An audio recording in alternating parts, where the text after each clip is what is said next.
بسم الرحمن رب العالمین یا عفو ذالک ومن عاقب بمثل ما عاقب به ثم بغی علیہ لینصرنہ اللہ ان اللہ عفو غفور۔ تمام حمد و ستائش اس عفو و درگزر کرنے والی ہستی یعنی رب العالمین کی بارگاہ میں دعا کے ساتھ، جس نے ہم تمام انسانوں کے لیے اپنے کلام مقدس کو اس طرح آراستہ کیا کہ ہر زمانے کے لوگ اس کو بآسانی سمجھ سکیں، اور پھر اس نے قیامت تک آنے والے لوگوں کے لیے بھی یہی پیغام رکھا، اور اپنے کلام میں کسی کو اجازت نہیں دی کہ کوئی اسے تبدیل کرے، باہر سے یا اندر سے کوئی اضافہ کرے یا کوئی کمی کر دے۔ اگر کوئی کمی کرے گا تو خدا اس کو ابد الآباد زندگی کے تمام نعمتوں سے اور اس کتاب حیات سے اس کا نام خارج کر دے گا۔ خدا ہم سبوں کو اپنے کلام کو سمجھنے کی توفیقات میں اضافہ فرمائے، آمین۔ حقیقی عرفان اسماء الحسنی مظہر صفات خداوندی میں آپ تمام سامعین و ناظرین خدمت سلام اور خوش آمدید۔ عزیزم، آج ہم حقیقی عرفان اسماء الحسنی یعنی مظہر صفات خداوندی میں جس اسم صفاتی کا ذکر کرنے جا رہے ہیں وہ ہے یا عفو۔ یا عفو یعنی اے بہت زیادہ معاف کرنے والے، درگزر کرنے والے۔ آئیے ہم دیکھتے ہیں کہ اس عفو کے کیا معنی ہوتے ہیں۔ تو فیروز اللغات صفحہ 898 میں یہ عربی اور اردو میں مستعمل ہے، اور اس کے معنی معافی، بخشنا یا بخشش، اور عفو کرنا یہ اردو محاورے میں بھی استعمال ہوتا ہے، اور اس کے معنی معاف کرنا، بخشنا، درگزر کرنا۔ اور یہ لفظ فارسی میں بھی استعمال ہوتا ہے، مستعمل ہے، جبکہ درگزر فارسی کا لفظ ہے لیکن وہ عربی اور فارسی دونوں میں ایک ہی لفظ بعض دفعہ استعمال کرتے ہیں۔ اچھا، کیا واقعی عفو و درگزر کا سرچشمہ وہ رب العالمین ہے؟ کیا خدا عفو و درگزر سرچشمہ ہے یا نہیں؟ ہم دیکھتے ہیں پیدائش کی کتاب یعنی پہلی آسمان صحائف آسمانی، پہلا وہ صحیفہ یا وہ پہلی کتاب شریعت کی جو حضرت موسیٰ کلیم اللہ کے معرفت خدا نے ہم تک پہنچائی، اور اس کتاب کا جو پہلا سورہ ہے تکوین یا پیدائش، اس کے تیسری رکوع کی ہم پہلی سے 24 آیت پوری تو نہیں پڑھ پائیں گے، لیکن ہم اس کو خلاصہ خدمت پیش کریں گے۔ پہلے بھی پروگرام میں آپ سن چکے ہوں گے کئی پروگرام میں، لیکن چونکہ عفو و درگزر سے اس کا بہت گہرا تعلق، تو ہم آغاز وہیں سے کر رہے ہیں جہاں سے انسان کا آغاز ہو رہا ہے۔ تو خدا تعالیٰ نے حضرت آدم اور حضرت حوا علیہ السلام کو جو پہلے باغ عدن میں رکھا تھا، انہیں رہائش، قیام، طعام اور ہر چیز کا بندوبست کیا،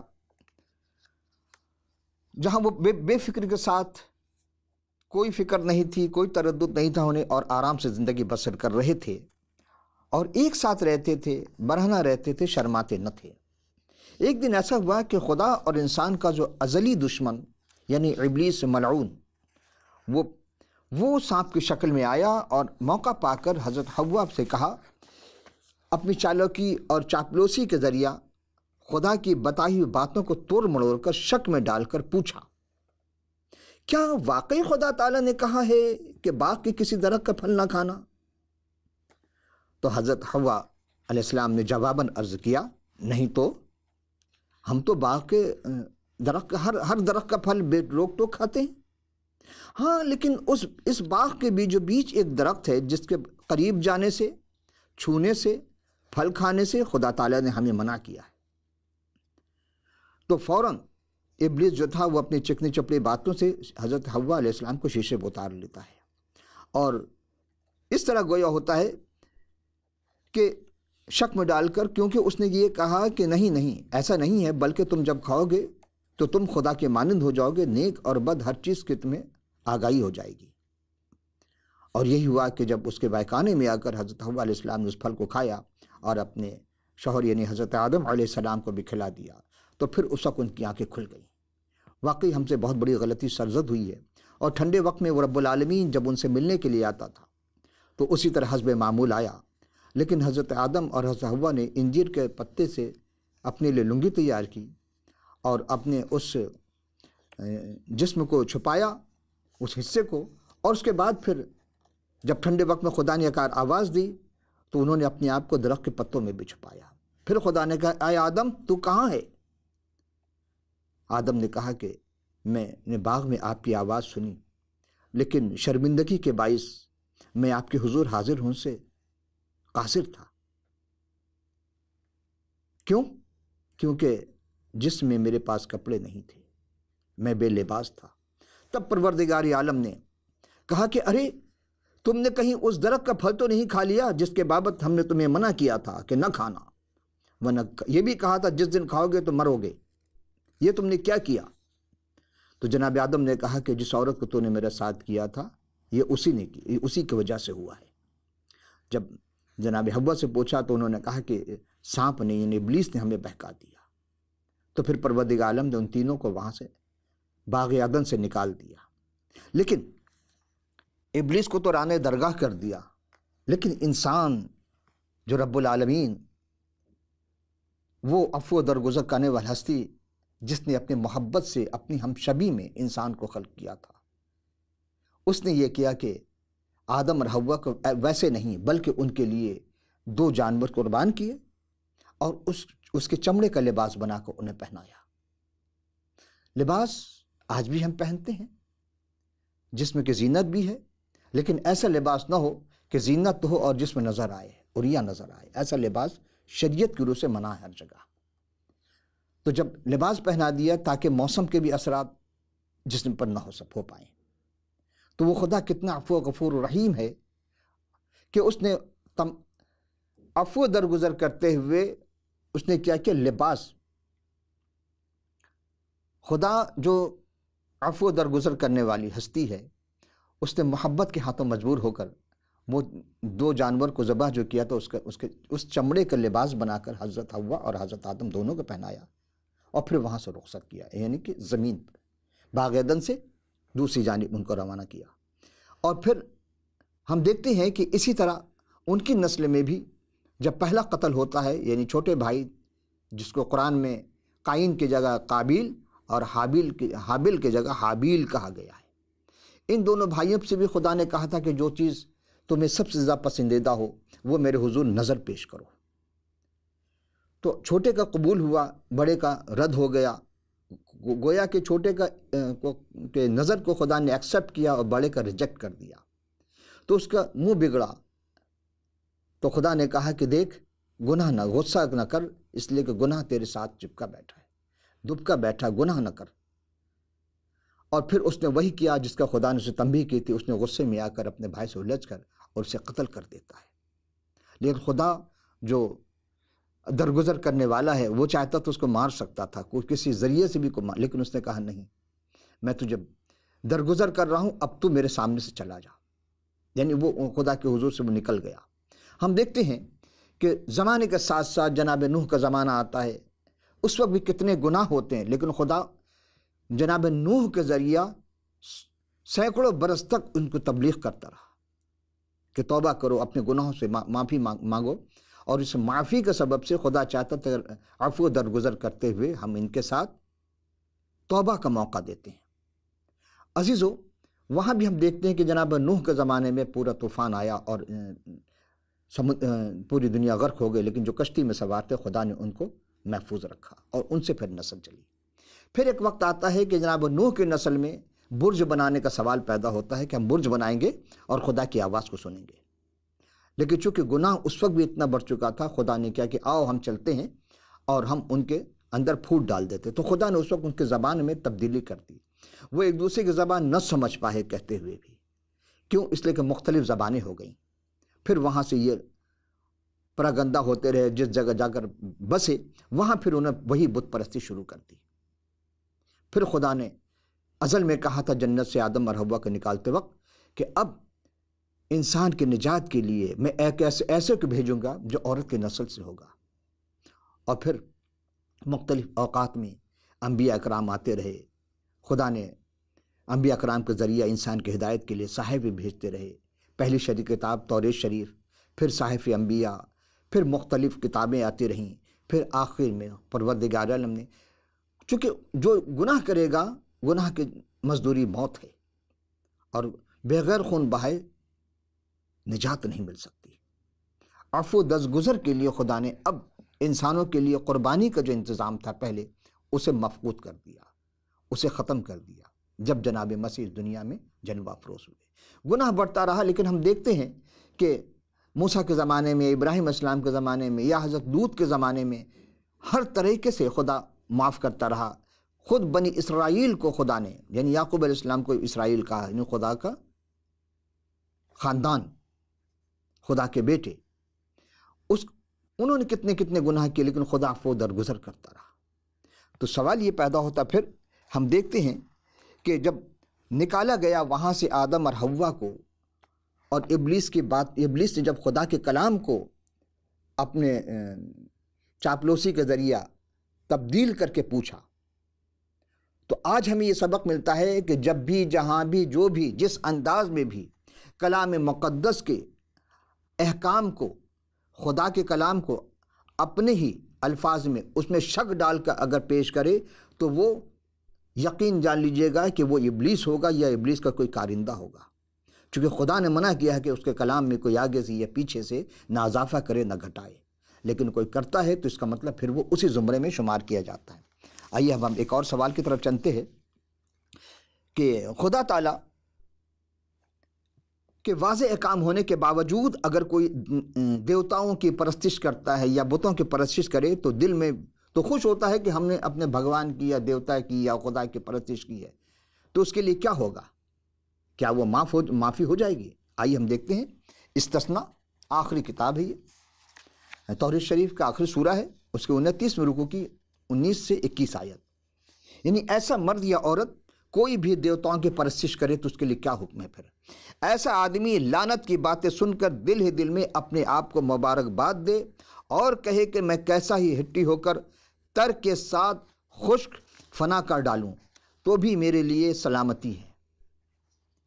اور 20ویں آیت میں ہے کہ پر خداوند اسے معاف نہیں کرے گا، بلکہ اس وقت خداوند کا قہر، اس کی غیرت اس آدمی پر بریختہ، یعنی غصہ دلانا، اکسانا یا بھڑکانا، اس کے مترادف ہوگا، اور سب لعنتیں جو اس کتاب میں لکھی ہیں اس پر پڑے گی، اور خداوند اس کا نام کو یعنی صفحہ روزگار سے مٹا دے گا، اور خداوند اس عہد کی ان سب لعنتوں کے مطابق جو اس شریعت کی کتاب میں لکھی ہیں اسے اسرائیل کے سب قبیلوں میں سے بری سزا کے لیے جدا کر دے گا۔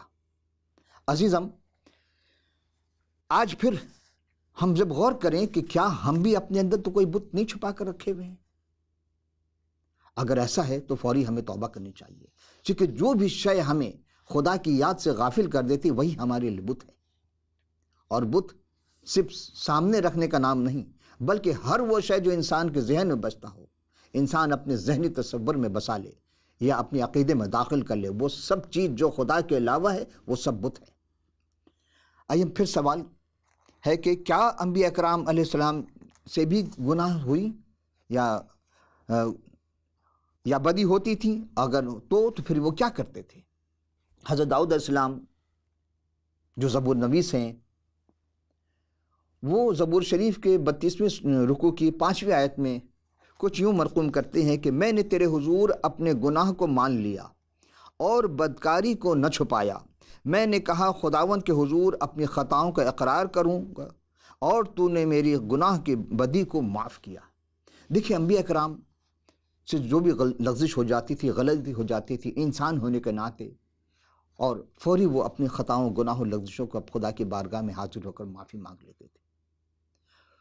تو فارسی زبان کے ایک شعر ہے کہ کر جوانی توبہ کردم شیوہ پیغمبری، جوانی میں توبہ کرنا پیغمبروں کا شیوا ہے۔ جب بھی انسان کو موقع ملے اپنی خطاؤں، گناہوں، لغزشوں سے اس غفور الرحیم، اس درگزر کرنے والے بادشاہوں کا بادشاہ، شہنشاہوں کا شہنشاہ جو عفو کرتا ہے، درگزر کرتا، اس کے بارگاہ میں فوری سجدہ ریز ہو جائے اور اپنے تمام خطاؤں کو اس کے حضور رکھے۔ تو ہوا یہ تھا کہ تقریباً ایک سال کی اس بابت کی کیفیت کے بعد حضرت داؤد علیہ السلام اس مقام پر پہنچ گئے جہاں انہوں نے اپنی زبان سے 4 الفاظ ادا کیے تھے۔ وہ کیا تھے؟ کہ جن کا خدا انتظار کر رہا تھا کہ میں نے گناہ کیا۔ کیا کیا؟ میں نے گناہ کیا۔ یہ 4 لفظ ہیں۔ ہر شخص کے لیے دعوت فکر ہے کہ جو بھی دنیا میں آیا ہے یہ روح رکھتا ہے تو اس کے لیے چاہیے کہ وہ اس بات کا اقرار کرے کہ ہاں میں نے گناہ کیا۔ 4 حروف کہنے میں کوئی فرق نہیں پڑتا، لیکن دل کی گہرائی سے روح میں ڈوب کر کے جب کہے گا تو تب وہ ساری شرمناک داستان اس کی زبان سے نکلنے لگیں گے۔ یعنی جب جیسے ہی اس کے زبان سے آئے گا کہ پروردگار میں نے گناہ کیا، تو جس طرح کینسر کا زخم جب پھٹ جاتا ہے تو مواد نکلنے شروع ہوتے اس میں سے، یا پھوڑے پھنسے جب پھٹتے ہیں تو اس میں مواد نکلنے شروع ہو جاتے ہیں، تو ویسے ہی انسان کے اندر سے وہ ساری باتیں نکلنی شروع ہو جائیں گی۔ تو پروردگار سننا چاہتا ہے کہ ہاں بندے تو اپنی زبان سے اقرار کر کے ہاں دیکھ میں غفور الرحیم، میں درگزر کرنے والا عفو درگزر ہوں کہ نہیں۔ تو وہ لیپا پوتی کرتے ہیں ہم، کس طرح کی تخفیف یا بہانہ بازی کی کوشش نہیں کر رہے تھے جناب داؤد۔ انہوں نے سب چیز خدا کے، کیا خدا کو معلوم نہیں ہے کہ ہم یہ گناہ کر چکے؟ معلوم ہے، لیکن چاہتا ہے کہ بندے تو اپنی زبان سے اقرار کر۔ کیوں؟ اس سے نفسیاتی طور پر ہے کہ جب بندہ اقرار کر لیتا ہے اس کا دل کا بوجھ ہلکا ہو جاتا ہے، ذہن جو بھاری پن ہوتا ہے وہ ختم ہو جاتا ہے کہ ہم نے اپنے جرم کا اقرار کر لیا۔ تو بالآخر سے داؤد علیہ السلام نے بھی گناہ کا اصلی نام سے پکارا کہ میں اپنے گناہ، اپنی بدکاری، اپنی خطاؤں جو ہی انہوں نے اپنے اقرار کیا، اس نے انہیں فوری طور پر یقین دہانی کرائی گئی کہ خدا نے ان کی بدی کو معاف کر دیا، وہ درگزر کرنے والا ہے۔ اچھا، پھر سوال ہوتا ہے کہ کیا اور بھی انبیاء ہیں جن سے خطائیں ہوئی ہیں اور انہوں نے کیا اقرار کیا، توبہ کیا، گناہ کیا کہ نہیں؟ جی ہاں، بہت سارے۔ حضرت ابراہیم اسلام کے بارے میں ہے، خود حضرت آدم اسلام کے بارے میں ہے، ربنا آتنا فی الدنیا حسنۃ ربنا ظلمنا انفسنا وان لم تغفر لنا وترحمنا لنکونن من الخاسرین۔ سورہ بقرہ میں ہے کہ ہمارے رب ہم سے خطائیں ہوئیں، گناہ ہو گئے اور ہم نے اپنے ظلم کیا، اگر تو ہمیں معاف نہ کرے گا تو ہم خسارہ اٹھانے والوں سے ہو جائیں گے۔ یہ حضرت آدم اسلام کی دعا۔ آپ حضرت یونس اسلام کی دعا بھی جانتے ہیں، جس میں انہوں نے مچھلی کے پیٹ میں کہا تھا کہ ہاں ہم سے غلطی ہو گئی اور ہم ہی اپنے جان پر ظلم کرنے والے ہیں۔ اسی طرح حضرت میکا علیہ السلام کہتے ہیں، میکا علیہ السلام کا تذکرہ آپ کو قرآن شریف میں نہیں ملے گا، یسعیاء علیہ السلام کا تذکرہ نہیں ملے گا، حضرت حزقیل علیہ السلام کے پورے واقعات نہیں ملیں گے، لیکن بہت سارے انبیاء اسلام جن کا تذکرہ آپ کو صرف کتاب مقدس ہی میں مل سکتا ہے۔ تو یہاں کہتے ہیں 7ویں رکوع کی 18ویں آیت میں کہ تجھ سا خدا کون ہے جو بدکاروں کو معاف کرے؟ بے شک اس رب العالمین جیسا عفو درگزر کرنے والا کون خدا ہو سکتا ہے؟ اور اپنی میراث کے بقیہ کے خطاؤں سے درگزر کرے، وہ اپنا قہر ہمیشہ تک نہیں چھوڑتا، کیونکہ وہ شفقت کرنا شفقت ہے اس کے اندر۔ خدا شفقت میں غنی ہے، خدا کا قہر بہت پیچھے رہ جاتا اس کی شفقت سے۔ تو کیا بہت سارے لوگ ایسے بھی ہیں دنیا میں، ہم دیکھتے ہیں گھمنڈ اور گردن کش کو بھی معاف کرنے کے لیے کون سی صفات الہی کی ضرورت ہوتی ہے؟ یہ بھی سوال تھا۔ آئیے دیکھتے ہیں، یہ نہمیہ علیہ السلام ان کا صحیفہ ہے، اور آپ یہ دیکھیں گے کہ جتنے بھی سورت آئے ہیں یا صحیفہ آئے ہیں وہ تمام انبیاء علیہ السلام ہی کے نام سے منسوب ہے، اور انہوں نے خود حکم الہی کے ذریعہ روح القدس کے تحریک سے تحریر فرمائی، اس میں انسانی عمل دخل نہیں ہے۔ لیکن انہوں نے، ہمارے باپ دادا نے گھمنڈ کیا اور گردش کش بنے اور تیرے حکموں کو نہ مانا اور فرما برداری سے انکار کیا، اور تیرے عجائب کو جو تو نے ان کے درمیان کیے یاد نہ رکھا، بلکہ گردن کش بنے، بغاوت کی اور اپنے لیے ایک سردار مقرر کیا تاکہ اپنی غلامی کی طرف لوٹ جائیں۔ یہ تمام باتیں وہ بنی اسرائیل ہی کے لیے کہہ رہے ہیں، چونکہ جتنے بھی انبیاء آئے تمام بنی اسرائیل میں آئے، یہودا کے خاندان میں آئے، یہودا کے نسل سے چلے۔ پر تو خدا وہ ہے جو رحیم و کریم ہے اور معاف کرنے کو تیار اور قہر کرنے میں دھیما اور شفقت میں غنی ہے۔ سو تو نے ان کو ترک نہ کیا، پر انہوں نے اپنے لیے ڈھالا ہوا بچھڑا بنا کر کہا یہ تیرا خدا ہے جو تجھے ملک مصر سے نکال لایا۔ آپ کو یاد ہوگا قرآن میں بھی، شریف میں بھی اسی واقعے کو پیش کیا گیا ہے کہ جب حضرت موسیٰ علیہ السلام کوہ طور سے اتر کر آئے تھے اور توریت شریف ان کو ملی تھی، تو اس وقت کیا ہوا تھا؟ لوگوں نے ایک بچڑا بنا لیا اور اس کو پوجنے لگے، بہت غصہ آیا موسیٰ علیہ السلام کو۔ اور پھر آگے بات چلتے ہیں کہ جو تجھے ملک مصر سے نکال لایا، حالانکہ ملک مصر سے بچڑے نے نہیں، بتوں نے نہیں، دیوتاؤں نے نہیں، بلکہ وہ عفو درگزر کرنے والی ذات جو وحدہ لا شریک ہے اس نے نکالا۔ وہ خدا ہے، وحدہ لا شریک ہے، اسی نے نکالا۔ تو یوں غصہ دلانے کے بڑے بڑے کام کیے تو بھی تو نے عفو درگزر کرتے ہوئے اپنی گوناگوں رحمتوں کے سائے میں ان کو بیابان میں نہ چھوڑا۔ کیا ہوا تھا بیابان میں؟ اس نے کیا کہ بادلوں کا ستون تھا رات دن میں، اور رات کے وقت ان کے لیے خدا جو تھا ایک آگ کا ستون دور رکھتا تھا تاکہ اسے روشنی میں وہ چل سکیں اور دیکھ سکیں، کام کر سکیں۔ تو انہیں نیک روح بھی ان کی تربیت کے لیے بخشی، اور من ان کے منہ سے نہ روکا، اور نہ ان کو پیاس کو بجھانے کی پانی فراہم کیا۔ 40 برس تک خدا نے ان کے ساتھ یہ کیا۔ وہ اسی تمام چیز کو وہ بیان کر رہے ہیں، اور بھلا اس سے بڑھ کر اور کیا صفات الہیہ ہو سکتی ہے کہ خدا جو عفو درگزر کرنے والا، اس سے بڑھ کر کوئی نہیں۔ اچھا، کیا کوئی ایسا بھی ہوگا جو عفو درگزر کرنے والا ہو خدا اور اسے معاف نہ کرے گا؟ جی ہاں، بالکل ہے۔ خدا نے کیا کہا؟ متی رسول کی معرفت لکھی گئی انجیل جلیل اس کے 12ویں رکوع کی 30 اور 31 آیت میں ہے، جو میرے ساتھ نہیں وہ میرے خلاف ہے، اور جو میرے ساتھ جمع نہیں کرتا وہ بکھیرتا ہے۔ اس لیے میں تم سے کہتا ہوں کہ آدمیوں کا ہر گناہ تو معاف کیا جائے گا، مگر جو کفر کیا روح کے حق میں ہو وہ معاف نہ کیا جائے گا۔ کیا مطلب اس کا؟ یعنی حضرت مسیح سلام علیہ فرما رہے ہیں جو میرے ساتھ نہیں ہے، اور پھر اس کے بعد بات یہ تھی کہ اس وقت فریسی جو تھے، فقیہ فریسی، وہ کفر میں بھرے ہوئے اپنے اظہار کرتے تھے، ثابت کرتے تھے کہ حضرت مسیح سلام علیہ کے ساتھ وہ نہیں ہے۔ کیوں نہیں ہے؟ اس لیے کہ وہ ان کے خلاف تھے۔ ان کے ساتھ فصل جمع کرنے کے بجائے وہ کیا کرتے؟ دانوں کو بکھیرتے تھے۔ یہ ایک تمثیل ہے۔ انہوں نے حضرت مسیح سے الزام لگایا کہ یہ بدروحوں کو شیطان کی مدد سے نکالتا ہے، حالانکہ حقیقت میں وہ خود شیطان تھے اور خدا کے کام کو ناکام بنانے کی کوشش میں مصروف تھے۔ حضرت مسیح جو آئے وہ خدا کے کام کی تکمیل کے لیے آئے تھے۔ بشری لباس میں نور نے بشری لباس میں جامہ پہنا تھا، لیکن انہوں نے کیا کیا؟ اس آیت میں اسرائیل کے لیڈروں کے ساتھ جناب مسیح کے برتاؤ کا نقطہ عروج پایا جاتا ہے۔ وہ ان پر الزام لگاتا ہے کہ کہ روح القدس کے خلاف کفر جو بھی بکے گا ناقابل معافی گناہ کا مرتکب ہوگا، کیونکہ وہ کہتے تھے کہ حضرت مسیح روح القدس کی قدرت سے نہیں بلکہ نعوذ باللہ شیطان کی مدد سے معجزے کرتے ہیں۔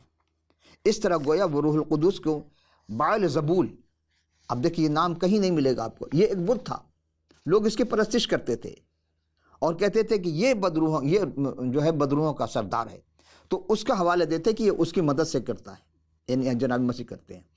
اور آدمیوں کا دوسرا گناہ، ہر گناہ جو کفر کو معاف کرتا ہو سکتا ہے، بلکہ ہر انسان ابن آدم کے برخلاف، ابن آدم لقب حضرت مسیح سلام علیہ کا، اس لیے کہ جسمانی طور پر تو وہ آدم کے تھے اور روحانی طور پر وہ روح اللہ تھے، کلمت اللہ تھے، تو کوئی بات تو اس کی معافی ہو سکتی ہے، مگر روح القدس کے خلاف کفر بکنا ایسا گناہ ہے جس کے معافی نہیں ہے۔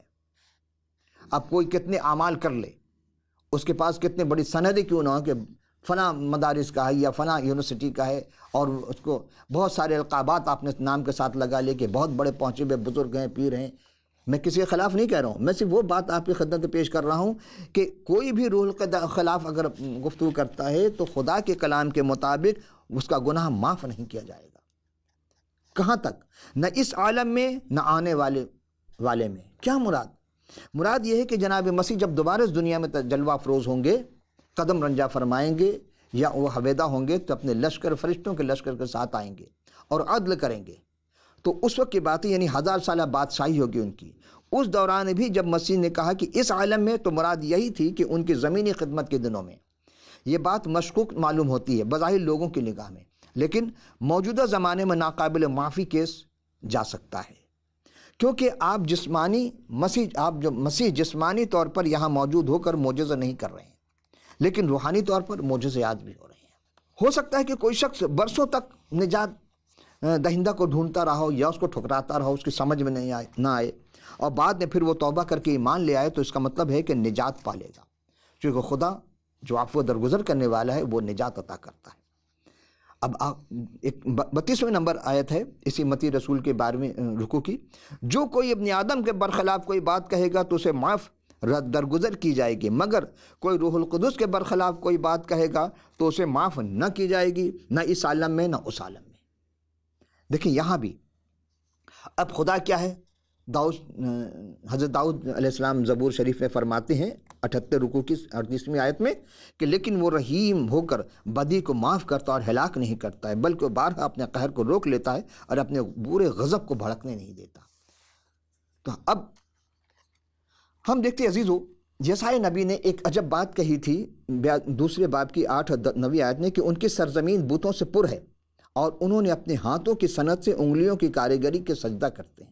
اس سبب سے چھوٹا آدمی پست کیا جاتا اور بڑا آج ذلیل ہوتا، ان کو ہرگز گناہ معاف نہ کرے گا۔ آج کیا ہمارے یہاں نہیں ہو رہے ہیں؟ اب آئیے، دراصل ایسوں کو خدا معاف نہیں کرے گا، پھر کس کو معاف کرے گا؟ جو شخص بھی جس زمانے میں بھی جناب مسیح کو اپنا نجات دہندہ تسلیم کر لے گا۔ آخری گفتگو میں کر رہا ہوں، چند ساعت کے بعد وقت کے گنجائش نہ ہوگی، اسی لیے میں آپ کی خدمت میں اس مقام پر پہنچ گیا کہ ایمان لاؤ، کہ انہوں نے کہا خداوند پر ایمان لانا تو کیا اور تیرا گھرانہ نجات پائے گا۔ جو بھی خدا پر ایمان لاتا ہے، اس کتاب پر ایمان لاتا ہے، کیونکہ قرآن خود کہہ رہا ہے ذالک الکتاب لا ریب فیہ، اس کتاب میں کوئی شک نہیں، اس کتاب میں، اس سے مراد یہ ہے، یہ نہیں جو قرآن میں جہاں کہیں بھی لفظ قرآن کو استعمال کیا تو لفظ قرآن استعمال کیا گیا اور کتاب کہا گیا تو پھر ذالک الکتاب سے مراد یہی وہ کتاب ہے۔ اب اس میں جو بھی شک کرے گا گویا کہ اس نے خدا پر شک کیا، پھر اس کی نجات نہیں ہوگی، اعمال سے نہیں ایمان سے نجات ہوگی، اور خدا ہر گناہ معاف کر دے گا، لیکن خدا شرک کو کبھی معاف نہیں کرے گا۔ عزیزو، اب دامن وقت میں گنجائش نہ رہی، لیکن ایک بات کہتے چلتے ہیں کہ عفو درگزر اگر سمجھنا ہے تو آپ کو مسیح کے دربار میں آنا ہوگا۔ مسیح نے عفو درگزر کر کے جو چیز پیش کی، انہوں نے پہلے گناہ کو معاف کیا بہت سے لوگوں کے، اور پھر کہا کہ جا تیری ماں نے تجھے صحت بخشی ہے۔ کیا کوئی ایسا ہے جو گناہ کو معاف کرے؟ آئیے اس شعر پر ہم اپنی گفتگو کو اختتام کرتے ہیں۔ گم ہے جو تیری آنکھ کا منظر تلاش کر، گم ہے جو تیری آنکھ کا منظر تلاش کر، باہر جو کھو گیا ہے وہ اندر تلاش کر، جو تجھ کو تیری ذات سے باہر نکال دے، دشتے جنوں میں ایسا قلندر تلاش کر۔ یسوع جیسا کوئی قلندر نہیں ملے گا آپ کو، جو ہمیشہ سے زندہ ہے، تھا، ہے اور رہے گا۔ تو اس زندے کا دامن تھامیے جو درگزر کرنے والا ہے۔ وما علینا الا البلاغ۔ عزیزم، کسی اور نشست میں پھر کسی عنوان کے ساتھ آئیں گے، کسی اس میں صفاتی کے ساتھ حاضر ہوں گے، تو اس وقت کے لیے اجازت، خدا حافظ ناصر۔